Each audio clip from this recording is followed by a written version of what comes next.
День. Давайте посмотрим, какие же события к вам спешат в ближайшее время. Первое, что я увидела, так это на пороге у вас какие-то финансы.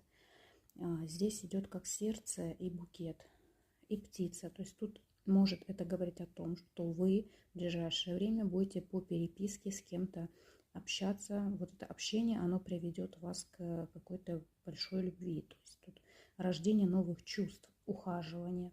Также здесь открываются дороги какие-то у вас.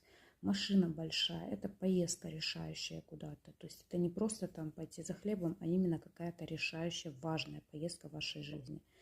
Верблюд перевернутый. Вы знаете, тут вам в ближайшее время понадобится выносливость, терпение, потому что будут какие-то трудности. А трудности конкретно будут с какой-то сделкой. Тут бородатый мужчина обрисовался. Вот. И большая рыбка, смотрите, белая. Это большая-большая удача.